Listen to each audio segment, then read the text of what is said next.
Thank you. Thank you. Thank you.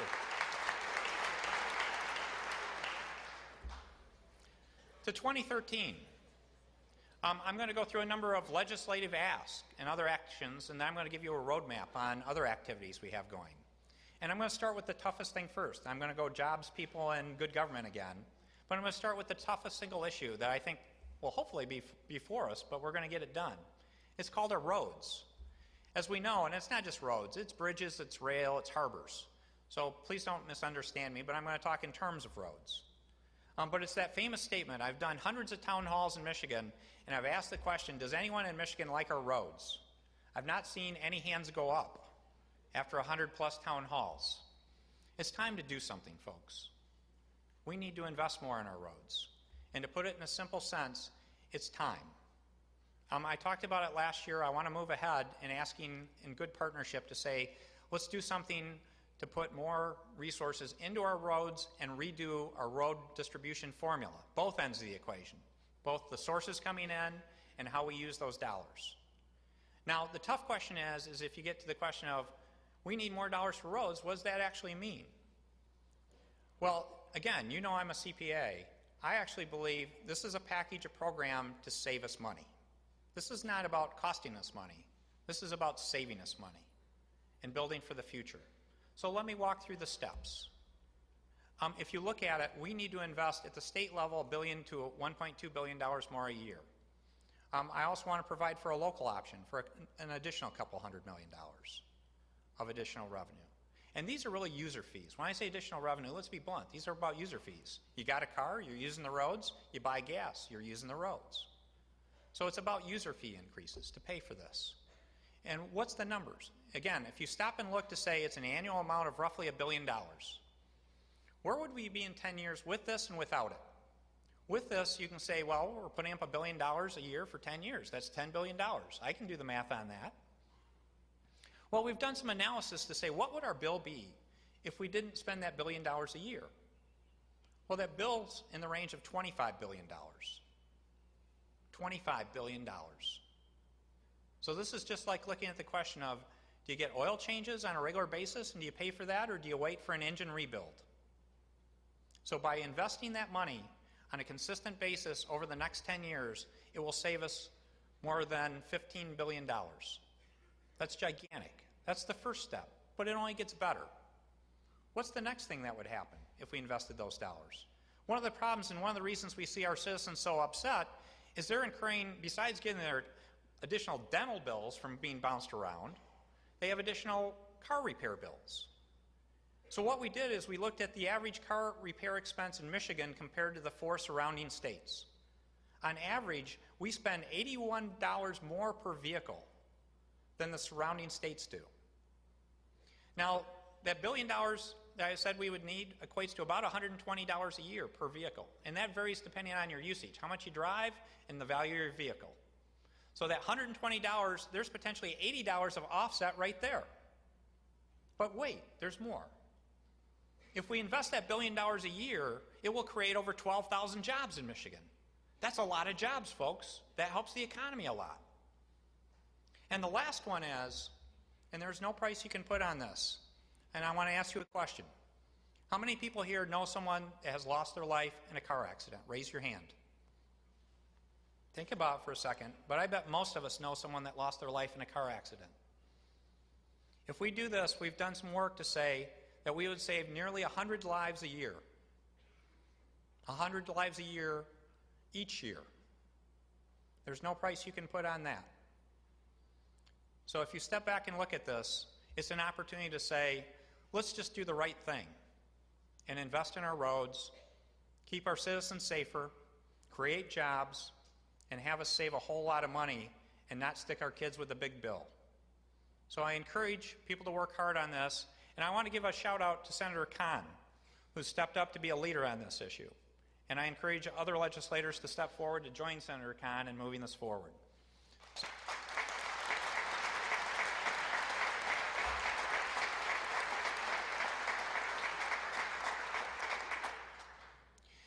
In terms of another piece, just on the road thing, one piece of legislation I'm also asking for is automated vehicle registration, in terms of saying they're coming up with autonomous vehicles today, Google and different places now, that long term are going to have vehicles that may not even have people in them. And I'm not suggesting that now, so don't get nervous. But California, Florida, and Nevada have already passed legislation on autonomous vehicles. And they're ahead of us. And aren't we the automotive capital of the world? So I think we should be stepping it up here and making sure we're on the forefront of advances in vehicles and opportunities. So I encourage that legislation.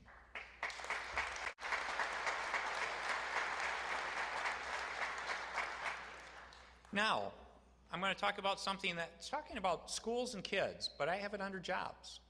You could put it under jobs or people, but the point of getting a great education is having a great career and being successful. So to give you one illustration there, one of the things we have is we have a situation where we're not getting enough performance out of our educational system. Only 17% of our kids are college ready. That's absolutely unacceptable. Over 60% of our kids have to take a remedial class when they go to community college. That's absolutely unacceptable. And the toughest places we have is we have groups of schools that are persistently failing schools. So about 2 years ago, we started coming up with a concept of saying, why don't we come up with a truly innovative format to deal with the most persistently failing schools that can be a forum, a place to talk about innovation in education, and really show student growth? Well, we did. And those schools opened this last September. It's the Educational Achievement Authority. There are 15 schools in the Detroit area, and this is not a Detroit-only project. The goal is to say this should help things all across the entire state of Michigan. So we took 15 schools that were among the most persistently failing and put them into a system of schools, not a school district, but a system of schools to put the most resources possible in the classroom, to have a longer school day, to have a longer school year, to have 3 meals a day, but even more importantly, to have a student-centered learning model where the students are driving their own educational growth. In the EAA, there's no such thing as failing a grade. There's only a question of how long it takes you to master a level. And I think that's a very important note and opportunity for people to look at. And it is working. I'm proud to say the Gates Foundation gave it one of their breakthrough awards for innovation in education. It's off going well. And what I'd ask you to do is pass some legislation we talked about the later part of last year, but also to come visit the school. So tonight I'm offering an open invitation to every legislature to come visit the EAA and go talk to the kids. In particular, I'm happy to say we have a couple people from Brenda Scott Elementary Middle School. So let me see if I can figure out which direction. They gave me my little chart here. But we have the principal, Marquise Stewart, and we have Kente Roberts joining us up in the gallery.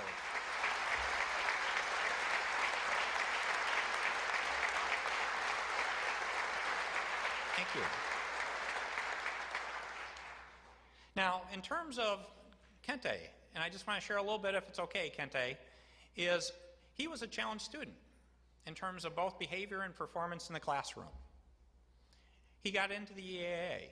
He's gotten very engaged. He's in level 13, 14. I walked into the school and I asked the kids, what grade are you in? And they said, we're not in grades, we're in levels. So I appreciate that. But he's done very well. From having a challenge beginning, in November, he was Student of the Month. And he's on a path to being actually a mentor for younger students in the school. And Kente, go for it. You got my support. We're looking for good success.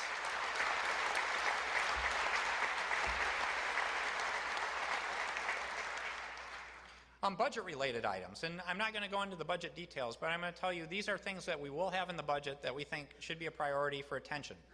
The first one is in the Great Start early childhood area. We have 29,000 students that are eligible for a program to get them into preschool. I don't believe we can accomplish all of that, and I'm open to coming up with creative ideas to get there. But I think it's important we make a major commitment, a major budget commitment to get as many kids in as possible and get us on a path to getting all those kids in Great Start and early childhood programs. So I ask for your support for that. And the second thing is on the skilled trades training side. There's opportunities there for us to do much better. Because skilled trades, there are open jobs in Michigan that we're not filling. And on that topic, I really look forward to working with several representatives on that. Representatives Johnson, McBroom, and Nesbitt. So thanks for signing up to help be part of the team to get things done there.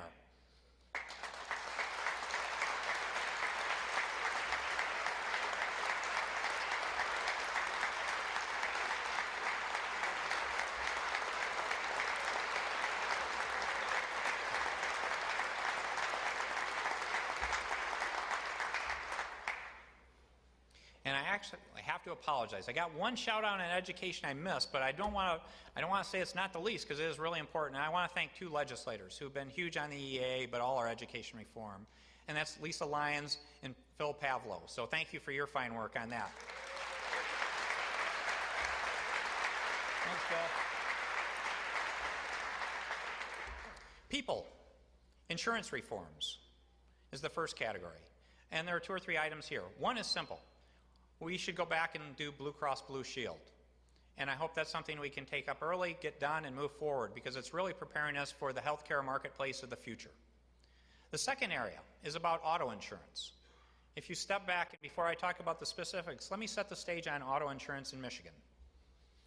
We are the 10th most expensive state in the nation. In terms of no fault, in terms of claims coming in, the severity of claims, we far exceed every other state in how expensive our claims are. The average claim in Michigan is $44,000. The other next 2 states are $17,000 and $10,000. And that leads to high auto insurance costs for people, our citizens, our customers. And we have 3 of the top 10 most expensive states in the nation for auto insurance. We have Detroit at number 1, we have Novi at number 6, and we have Muskegon at number 9. It's time for some reforms, folks. And the 2 reforms I'm talking about is, first, we should reform no fault. It is time to do that in a thoughtful way.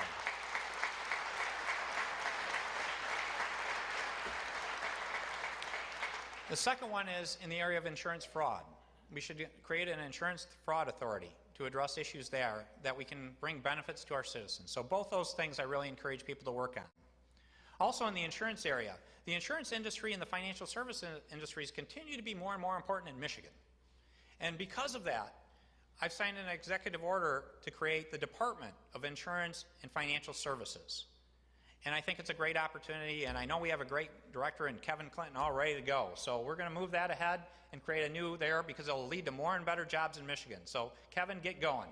I think Kevin's over that way. Veterans. This is a topic I've talked about before, but we need to constantly and vigilantly keep working veterans issues. 2 or 3 things. First, I want to say thank you for the good legislation at the end of last year in terms of opening up occupations to easier licensing for veterans with backgrounds in being an electrician, a plumber, and a security guard. But I think there are more occupations we can add to that list where it's easy to get them licensed. And they include things such as truck driver, mechanic, and EMT. So I encourage the legislature to take up those bills early to get those things done.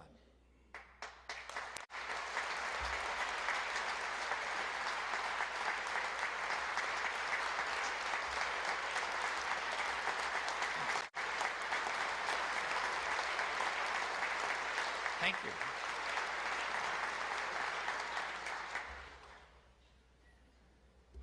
And along with that, tonight I'm happy to announce we have received something for the United States Veterans Administration, which the state of Michigan is now going to be an accredited body.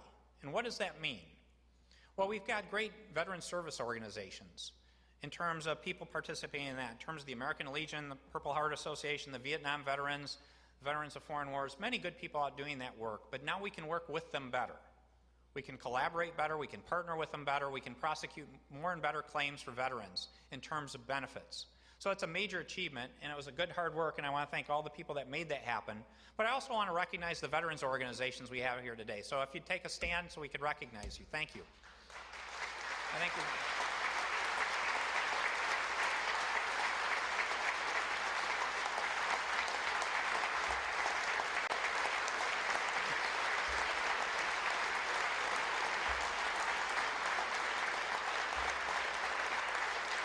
Thank you.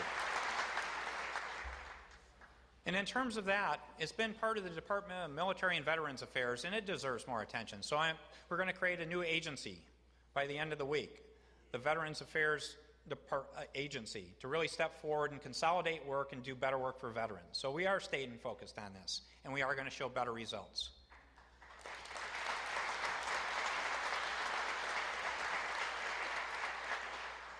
Mental health, we need to do better. And we are going to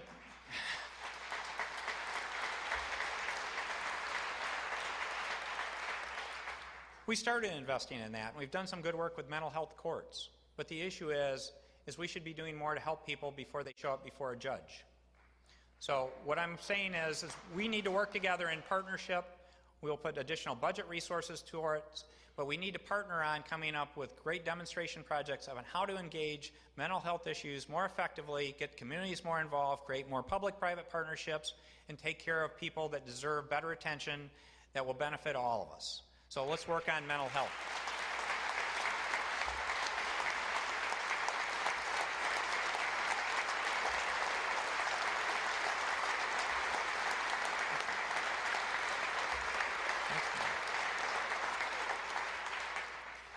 Strengthening neighborhoods and communities. This is an area that I think we can show good bipartisan teamwork on. We should be working together on. If you look at it, there are 2 or 3 key topics on this one. Abandoned properties.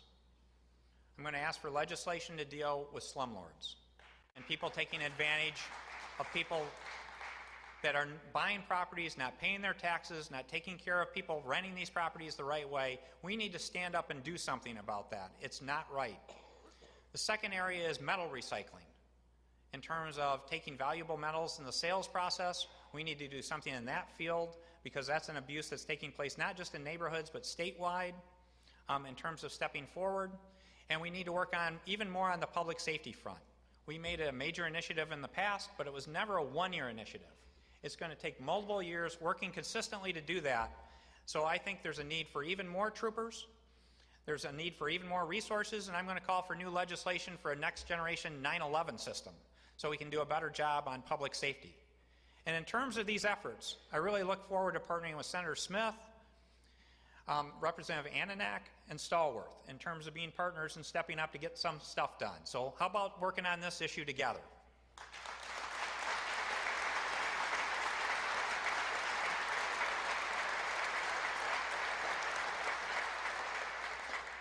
Good government. One of the things I'm calling for is we do a pretty good job of fiscal notes and bills, but that's not good enough. What I want to ask is we look at the concept of tie-barring bills that take dollars into account, that require dollars, and actually put them in also to say they won't go forward until there's an appropriations bill that figures out how to pay for them and where that money's coming from. And also doing that with respect to capital items, not just operating items. So if you want a bond, let's put the debt service in and not just leave that debt for the future.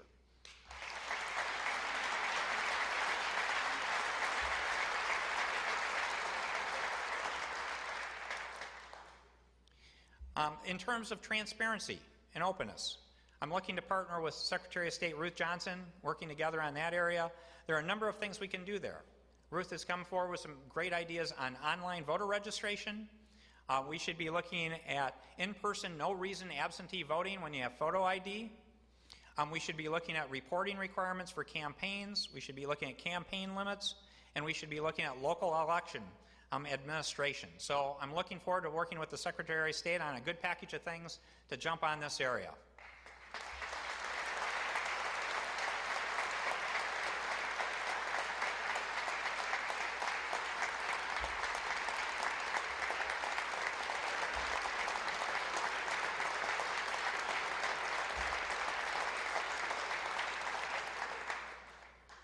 Ethics.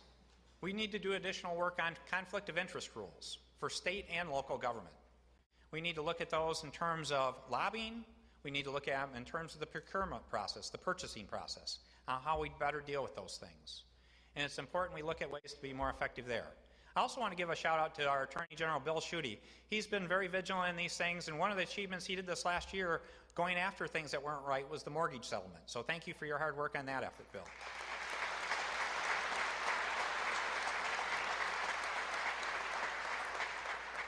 So those are the list. There's about a dozen and a half different things that are out there that I think are important. Now a roadmap for next year, because I thought this was very helpful in the past in terms of different activities. And this is not a year of special messages, this is a year of summits. A little bit different take on doing things, about bringing people together to talk about issues in a serious way, making plans and getting stuff done. So the schedule looks like this. In February, we'll be back with the budget, February 7th, much as we have done in the past. In March, I plan on doing an economic development summit to focus in on talent. Again, skilled trades, the needs for university graduates in engineering. Also on how we can work better together as regions. In April, we're going to do a statewide education summit where we can take the outcome of understanding where future employment needs are, future career opportunities, take that in April and have a great discussion about how we can do a better job on supplying the talent that those jobs are out there, those employers need, and getting a system that's designed to create careers through our educational system even better than we have today. In May, we're going to have the report on our land strategy. We own over 4 million acres. We have no strategy today.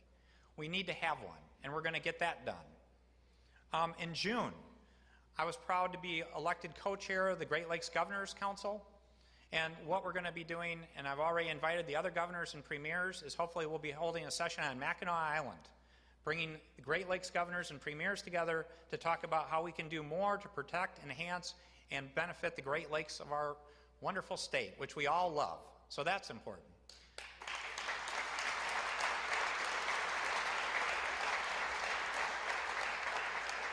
And one last item, because I talked about in terms of roadmap, is actually out to December, which is about energy. In my special message on energy, I talked about the need for a state-long dialogue on what should be goals for energy efficiency and for renewables. Because I do believe in both those concepts, and we should have a statewide dialogue in looking at the changes that need to be made by 2015, if not before. So let's be proactive on it, and let's work together on that topic. So there's a roadmap of different activities. Now, what I'd like to do is, in terms of closing, is try to put the big picture out there a little bit. Because in many cases, over the last 2 or 3 years, I occasionally get criticized. I knew I could get a laugh out of that at the start. But one of the things I'll get criticized for is trying to do too many things, or taking on too many big problems. Problems that people say, this has been a problem for 20 years or 30 years. Why are you doing that? And as you know, typically I'll take on several of those a year. And why does that happen? Well, it's simple. We do need to reinvent ourselves. Who here would like to be back in 2009? Do you know of anyone that would like to be in the Michigan of 2009 again? And it wasn't 2009. It was a lost decade. We lost over 750,000 jobs. Our state shrank. Now, it's just not about that mess that I get so passionate about doing things. It's about 44 years, what makes me really passionate. I only have 2 charts on my wall in my office. One of those charts is a chart that shows Michigan's percentage of the national economy from 1960 forward. The high point was 1965. We accounted for about 5.25% of the entire U.S. economy.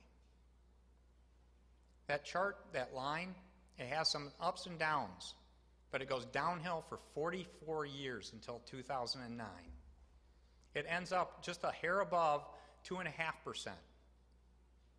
Our role in the national economy reduced by more than half in those years. We've started to come up again. We've been coming up the last 2 or 3 years. I don't intend us to see us to go back down again and just say it was another blip. That's why I act like this. That's why we have dog years. That's why we have relentless positive action. It's a commitment to say, can't we have 44 years of going up now? And that requires hard work. And that is not an easy thing to do. And the greatest challenge to make that happen is not any piece of legislation I've mentioned. It's not any of the great reforms we've already done. The greatest challenge in doing that is really simple. We just need to go look in the mirror. It's us. I've lived this too many times. I got out of school in 1982. Unemployment was over 15% in Michigan at the time. I heard a lot of talk from a lot of people talking about a lot of the very same things we're doing now. What happened? Back in those days, the auto industry came back. 84, 85 were some really good years. Everybody forgot about the ugly times and all the talk about really reinventing things. And so all we did was have another way stop on the mess to going to the bottom. This is our opportunity, folks. This is a special privilege to be in elected office, to be a servant of our citizens, to say we have the opportunity to make that trend line keep going up. And I'm going to give you one tangible illustration of how we act this year will help decide have we got it or not. And that's that issue about asking for the $1 billion of user fees for the roads. Because I can tell you, in a traditional political world, if I talk to political people, if I talk to government people, they have a mindset of cash in and cash out. Let's look at 1 year. What are the politics of this? The road funding formula, what we're proposing, would go nowhere. That's the old broken model of the public sector of government. That's playing politics.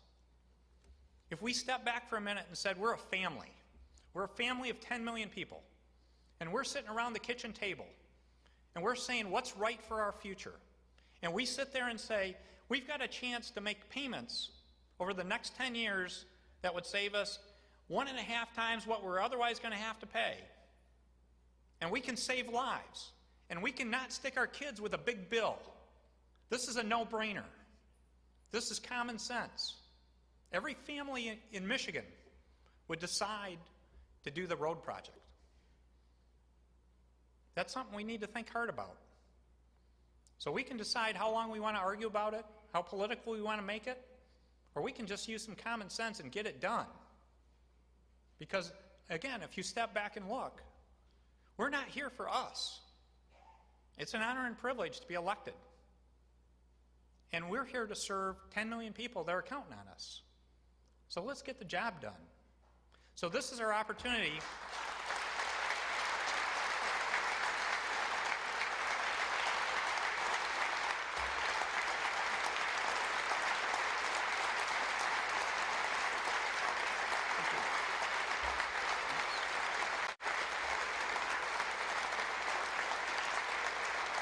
Thank you. Thank you. You can see I do love this job in terms of passion because it is a special chance. This is our chance to say we're doing the right thing today, and I get passionate. All I have to do is look here. 3 kids. So let's work together. Let's use relentless positive action. No blame, no credit. Common sense, solve the problem. Step forward, reinvent Michigan, and be proud to say we're creating a path that made a better place for all of us today, but for our kids and their kids. So enough talk for tonight. Let's go to work tomorrow. Let's reinvent Michigan, and God bless Michigan and all of us. Thank you so much.